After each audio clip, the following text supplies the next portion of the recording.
बच्चों, मैं Neha Mishra brilliant academy of learning से और आज इस वीडियो में मैं आप लोगों को समास पढ़ाऊंगी। बच्चों, बहुत सारे एग्ज़ाम्स हैं जिसमें हिंदी आइदर क्वालिफाइंग या स्कोरिंग करके आता है और इसमें बहुत बच्चे को कठिनाई होती है समझने में, क्योंकि इंग्लिश मीडियम से सभी पढ़ के आते मोस्टली या फिर पढ़ा हुआ भूल जाते हैं। तो मैं प्रयास कर रही हूँ कि समास का एक चीज़ आपको बताऊँ बहुत ही आसान तरीके से, ताकि आप अच्छा कर सको एग्ज़ाम में। सबसे पहले जो समास है, हमने इसके पहले भी वीडियो डाला है जिसमें वर्ण विचार शब्द विचार का है। तो जब हमारे शब्द विचार में आप आओगे, शब्द विचार पढ़ते हो तो उसमें आता है रूढ़, यौगिक, योग रूढ़। तो यौगिक शब्द 4 होते हैं, वो संधि, समास, उपसर्ग और प्रत्यय के द्वारा यौगिक शब्द बनाए जाते हैं। तो आज हमारा टॉपिक है समास। समास का परिभाषा आप लिखो, किसको कहते हैं समास? लिखो, दो या दो से अधिक शब्दों या पदों के मेल को समास कहते हैं।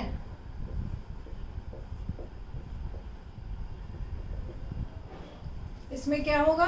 2 शब्द मिलेंगे, यौगिक शब्द बनेगा। ये समास से क्या बनेगा? यौगिक शब्द बनेगा। और 2 या 2 से अधिक शब्दों या पदों के मेल को समास कहते हैं। क्लियर?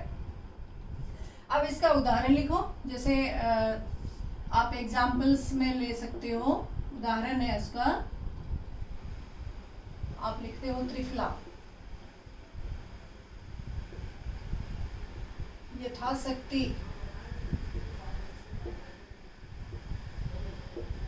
नीलकंठ, चौराहा। देखो, इसमें सब में दो शब्द मिले हुए हैं, त्रिफला, यथाशक्ति, नीलकंठ, चौराहा। तो इस तरह ये सारे क्या कहलाएगा? समास कहलाएगा। अब हम लोग देखेंगे समास का भेद। ये मुख्यतः 4 या 6 माने जाते हैं, तो हम आपको 6 प्रकार जो इसका है वो बताऊंगे समास का भेद। अव्ययी भाव समास,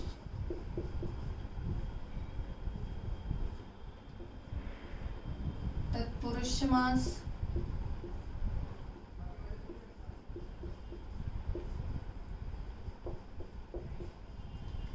द्विगु समास,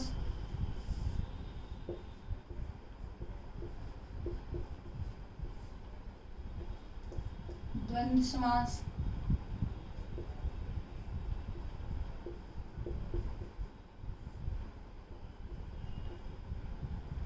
कर्मधारय समास,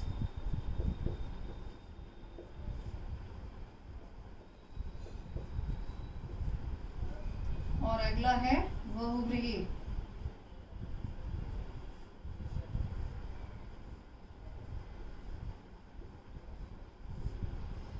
तो ये 6 प्रकार का समास है, और भी 1-2 व्याकरण लिखने वालों ने लिखा है, बस मुख्यतः लेकिन जो मेन है वो ये 6 है। तो इस सभी को हम लोग अभी व्याख्या करेंगे। सबसे पहले अव्ययी भाव समास, इसका क्या परिभाषा होता है? आप लिखो, अव्ययी भाव समास का परिभाषा है जिसका प्रथम पद अव्यय हो, प्रथम पद अव्यय हो तथा जिस पद के साथ जुड़े वो समस्त पद भी, वो समस्त पद भी अव्यय हो। क्या परिभाषा है इसका अव्ययी भाव समास का? जिसका प्रथम पद अव्यय हो तथा जिस पद के साथ वो जुड़े जुड़े वो समस्त पद भी अव्यय हो।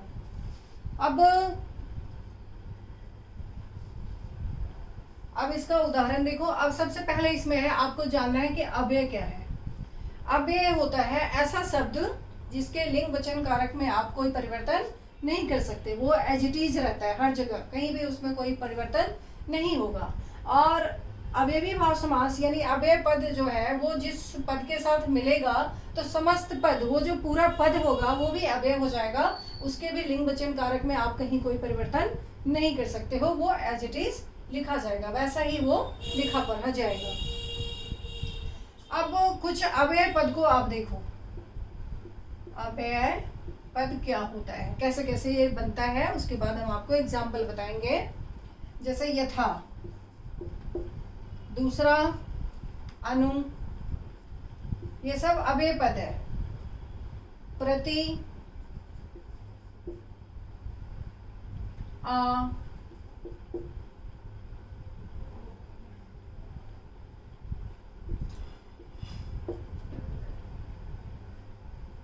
यथा, भड़, तो ये सब पहचान है, ये प्रथम पद होगा तो वो अव्ययी भाव समास कहलाएगा। जैसे यथा से आप यहाँ लिखते हो, अब शक्ति शब्द है तो ये अव्ययी भाव समास क्या बन जाएगा इसका, यथा शक्ति, यथा शक्ति। अब ये यथा शक्ति भी अव्यय हो गया, अब इसमें भी कोई परिवर्तन नहीं हो सकता। अब जैसे अनु है, अब अनु रूप में जुड़ गया, अब अनुरूप जो है ये अव्यय शब्द, अव्ययी भाव समास हो गया। एक है, प्रति को जोड़ दो एक के साथ तो ये क्या बन जाएगा, प्रत्येक, सॉरी दिन, प्रति को आपने दूसरे पद दिन के साथ जोड़ा तो ये क्या हो गया, प्रति दिन। इसी तरह से आ है, आ को आप जोड़ दो जन्म के साथ तो ये क्या हो जाएगा, आजन्म।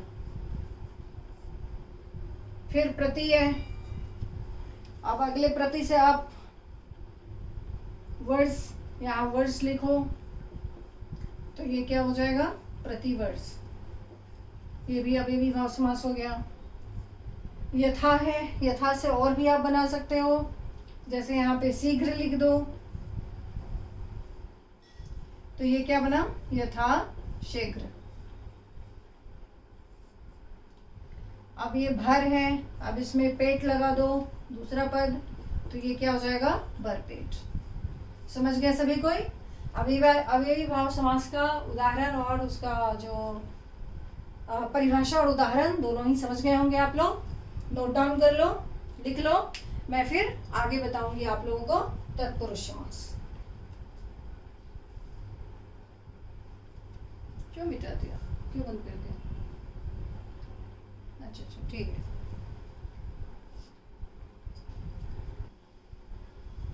बच्चों अब हम लोग डिस्कस करेंगे तत्पुरुष समास। तो इसका परिभाषा लिखो आप, जिस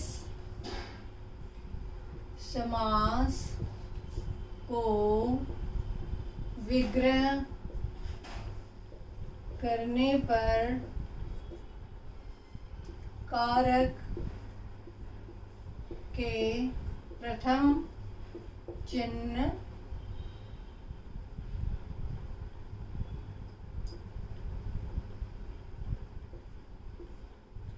और अंतिम तथा अंतिम चिन्ह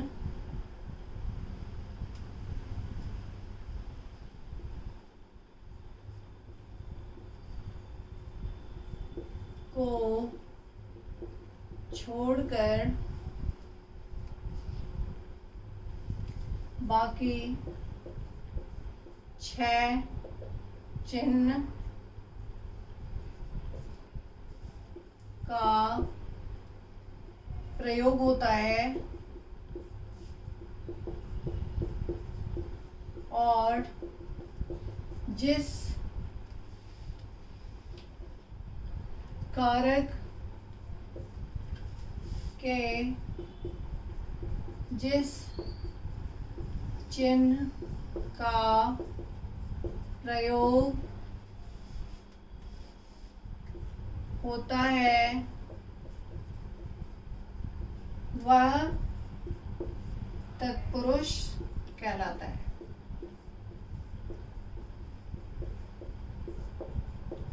समझ गए बच्चों?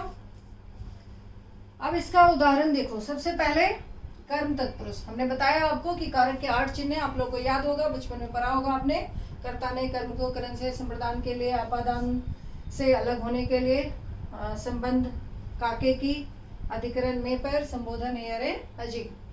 तो पहला यानी कर्ता ने चिन्ह नहीं लगेगा और संबोधन का है अरे अजी चिन्ह नहीं लगेगा समस्त पद को विग्रह करने पर।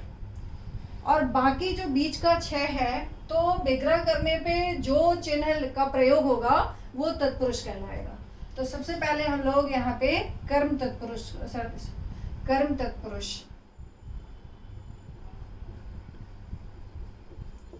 तो कर्म का चिन्ह क्या होता है? कर्ता ने कर्म को चिन्ह होता है। तो कर्म तत्पुरुष का को, ये जब हम समस्त पद को विग्रह करेंगे तो को चिन्ह का प्रयोग होगा। जैसे परलोक गमन,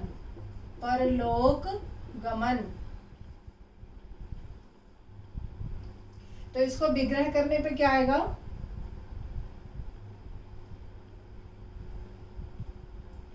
परलोक को गमन। तो यहाँ को चिन्ह आया तो ये क्या कहलाएगा? कर्म तत्पुरुष। दूसरा लिखो आप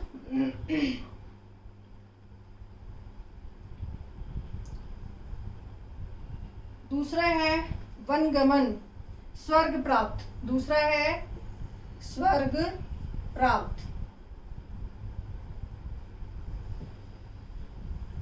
इसको भी विभक्त करेंगे तो क्या होगा? ये स्वर्ग को प्राप्त। तो ये को चिन्ह लगा इसमें भी विग्रह करने पर, तो ये क्या कहलाएगा? कर्म तत्पुरुष। और लिखो आप इसका वनगमन, यानी विग्रह करने पर जब को चिन्ह लगे तो वो क्या कहलाएगा? कर्म तत्पुरुष। समझ गए बच्चों? अब आगे बढ़ते हैं हम लोग। मिटा देते हैं इसको।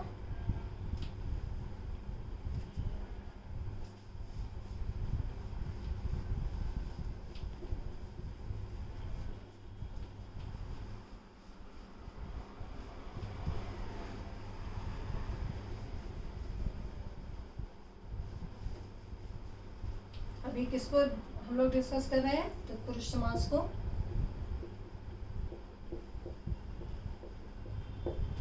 अब अगला क्या देखना आपको? करण तत्पुरुष। अब इसका क्या चिन्ह होता है? से। और ये से किस चीज के लिए? साधन।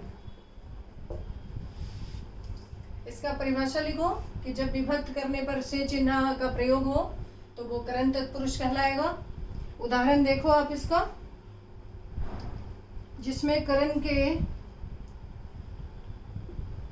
जिस समस्त पद को विभक्त करने पर से चिन्ह का प्रयोग साधन के लिए किया जाए। साधन के लिए किया जाए। जैसे आप लिखो तुलसीकृत। तो इसको विभक्त करेंगे तो क्या लिखाएगा? तुलसी के द्वारा कृत। तो यहाँ पे साधन बता रहे हैं। जैसे आप दूसरा लिखो हस्तलिखित। इसको विग्रह करेंगे तो क्या होगा? हाथ से लिखित, हस्त से लिखित। तो यहाँ विग्रह करने पर से चिन्ह आया तो ये भी करण तत्पुरुष हो गया। रेखांकित। अब अगला इसका उदाहरण देखो।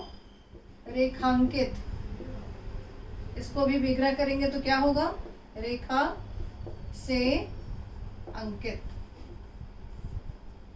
और उदाहरण देखो, जन्म रोगी, अगला है जन्म रोगी। इसको भी विभक्त करेंगे तो ये क्या होगा, जन्म से रोगी। समझ गए बच्चों? तो ये करंट तत्पुरुष है। नोट सब सभी कोई लिख लो। फिर आगे हम लोग अगला देखते हैं। अगला क्या है, द्विगु समास। तीसरा क्या देखेंगे, द्विगु समास।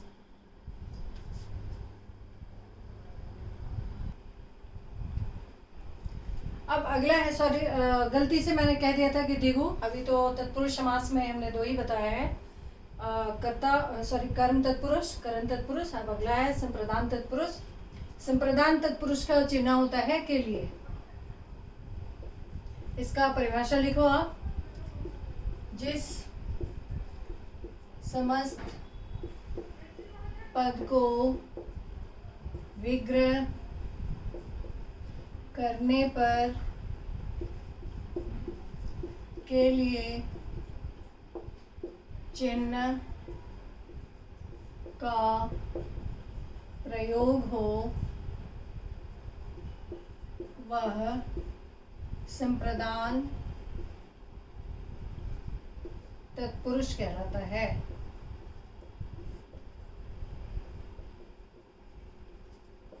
समझ गए बच्चों? जैसे उदाहरण लिखो, यज्ञशाला, इसको विग्रह करोगे तो क्या लिखा जाएगा, ये यज्ञ के लिए शाला। समझ गए? और दूसरा लिखो हवन सामग्री। दूसरा इसका उदाहरण क्या है, हवन सामग्री। इसको विग्रह करोगे तो क्या लिखाएगा, हवन के लिए सामग्री।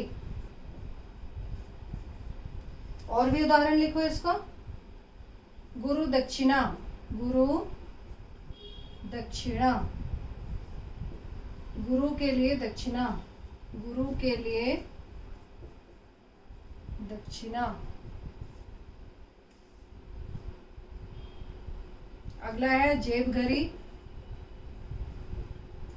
इसको भी विग्रह करोगे तो क्या लिखा जाएगा, जेब के लिए घड़ी। समझ गए बच्चों? तो ये संप्रदान तत्पुरुष है। उसके बाद हम लोग सीखेंगे अपादान तत्पुरुष। आप इसको लिख लो, तभी मैं मिटाऊंगी।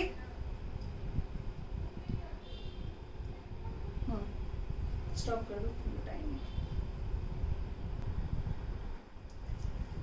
अब अगला है हमारा बच्चों, वो है आपादान तत्पुरुष। आपादान का भी जो चिन्ह होता है कारक का, वो से होता है, लेकिन ये से होता है प्रयोग अलग होने के अर्थ में।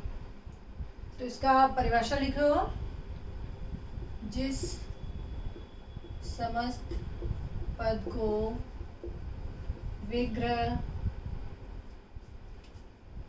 करने पर से चिन्ह का प्रयोग हो, या ये से चिन्ह लुप्त हो जाता है, का प्रयोग हो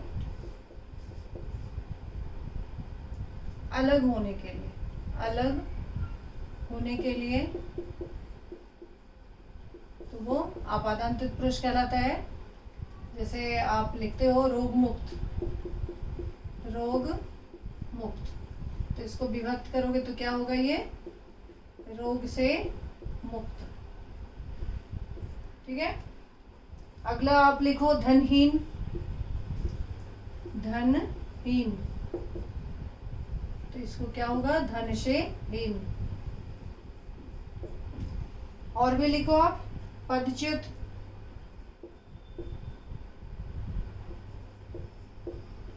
पद से अलग यानी च्युत, पद से च्युत, अलग होना, यानी ये से का मतलब होता है अलग होना। पथभ्रष्ट,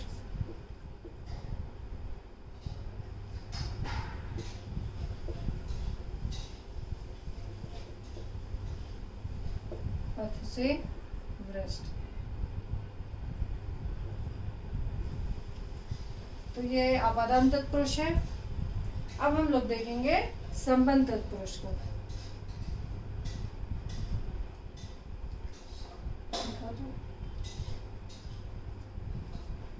let it be, let it be. अब बच्चों देखो, संबंध तत्पुरुष, तो संबंध का चिन्ह क्या होता है? का। इसमें समस्त पद में का चिन्ह का लोप हो जाता है, आप ऐसे समझो, या समस्त पद को विभक्त करने पर का चिन्ह का प्रयोग होता है, का चिन्ह का प्रयोग होता है। या आप कह सीख सकते हो इसको कि जब समस्त पद बने तो का चिन्ह का लोप हो जाता है, खत्म हो जाता है। जैसे उदाहरण लिखो आप, पवन पुत्र, पवन पुत्र, तो इसको जब विभक्त करोगे तो ये क्या लिखाएगा? पवन का पुत्र। ठीक है। अब दूसरा लिखो, भारतवासी, भारतवासी, तो भारत का वासी। अगला लिखो, प्रेम सागर,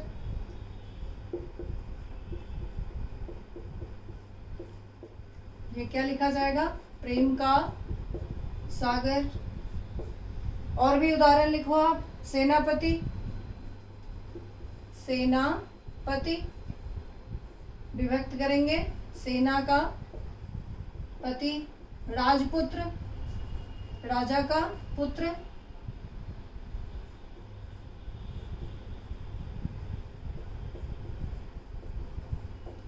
तो 5 आपने देख लिया। अब एक छठा है, वो है आपादान, हाँ, आपादान तत्पुरुष। सभी लिख लो आप लोग, सभी को।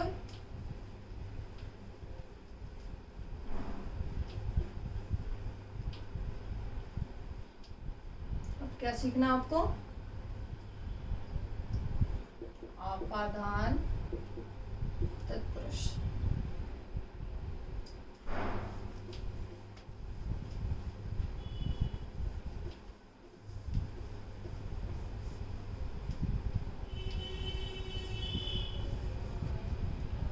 इसका चिन्ह होता है में पर।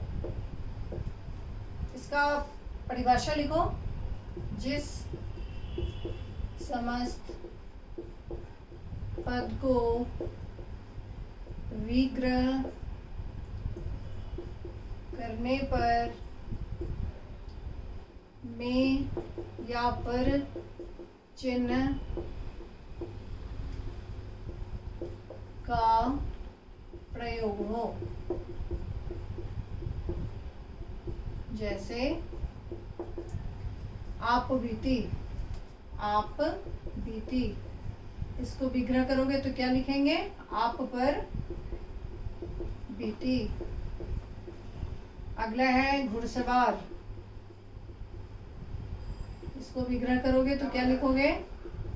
घोड़े पर सवार।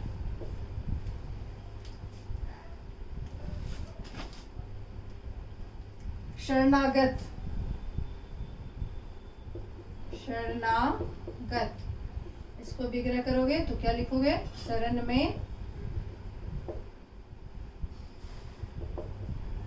आगत। तो अभी तक आपने 2 समास को सीखा है। पहला अव्ययीभाव समास, दूसरा तत्पुरुष समास। और भी इसमें लिख सकते हो आप, दान वीर, इसको क्या लिखेंगे? दान में वीर। धन्यवाद बच्चों। अब इसके आगे दूसरे वीडियो में मैं और भी बताऊंगी।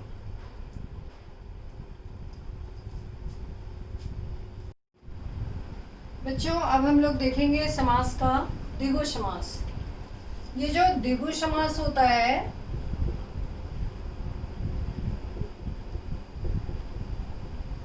इसका परिभाषा लिखो, जिसका प्रथम पद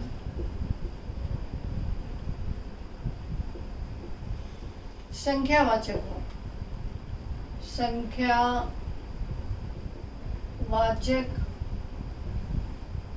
विशेषण हो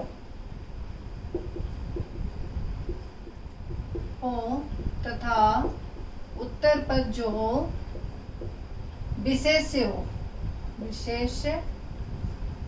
हो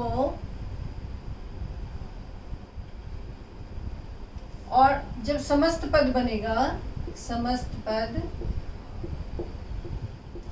समूह को बताता है। समस्त पद का अर्थ क्या होगा? अर्थ समूह, समझ गए? जैसे त्रिफला, त्रिफला, और भी बहुत है, चौराहा,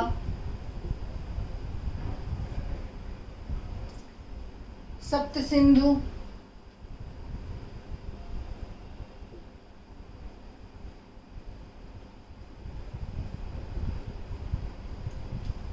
और भी आप लिखो, नवरत्न,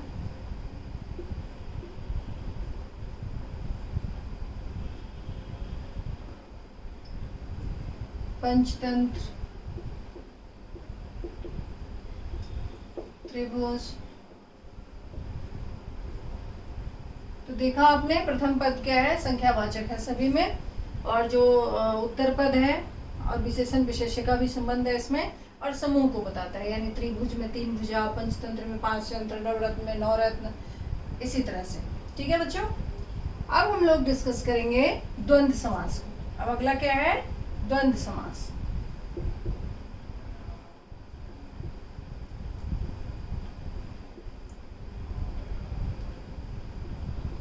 द्वंद्व समास होता है, इसमें दोनों पद प्रधान होते हैं। जिस समस्त पद का दोनों पद प्रधान हो तथा विग्रह करने पर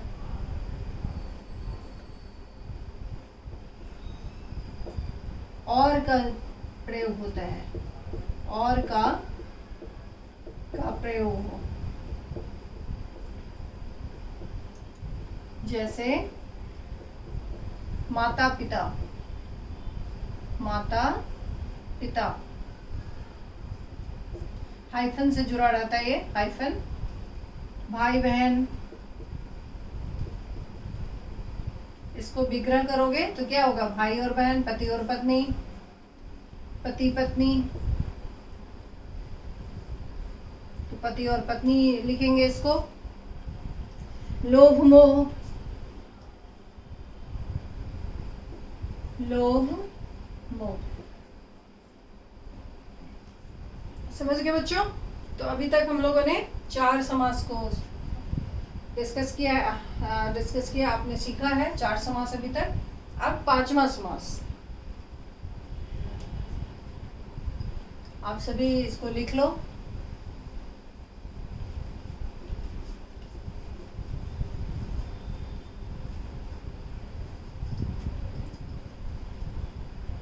अब हम लोग सीखेंगे, अगला क्या है? कर्मधारय समास। कर्मधारय समास।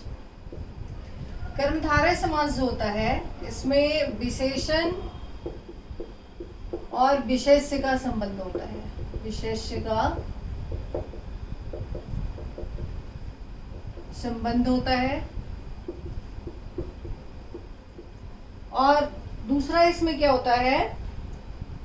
उपमेय उपमान का संबंध। दूसरा इसमें क्या कह सकते हो आप? उपमेय और उपमान का संबंध भी होता है, उसमें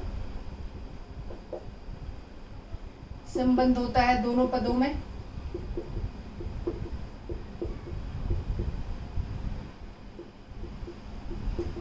दोनों पदों में। अगला दूसरा पद प्रधान, और प्रधान कौन सा होता है उसका? दूसरा पद प्रधान होता है।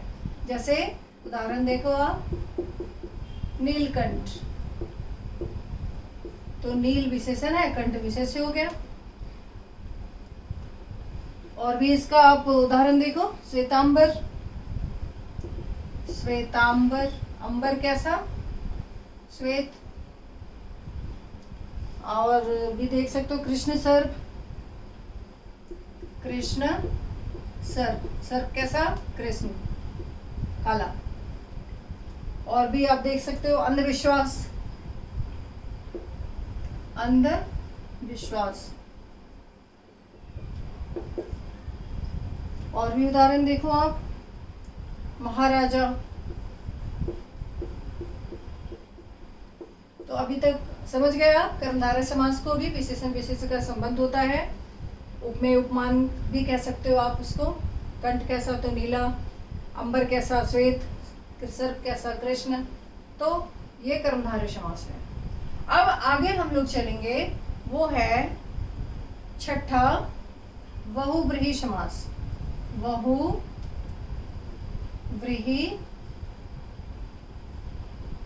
समास, ये बहुव्रीहि समास होता है जो अपना शाब्दिक अर्थ छोड़कर विशेष अर्थ रखता है। इसका क्या परिभाषा होता है बच्चों? जो शाब्दिक अर्थ छोड़कर विशेष अर्थ रखता हो, विशेष अर्थ रखता हो।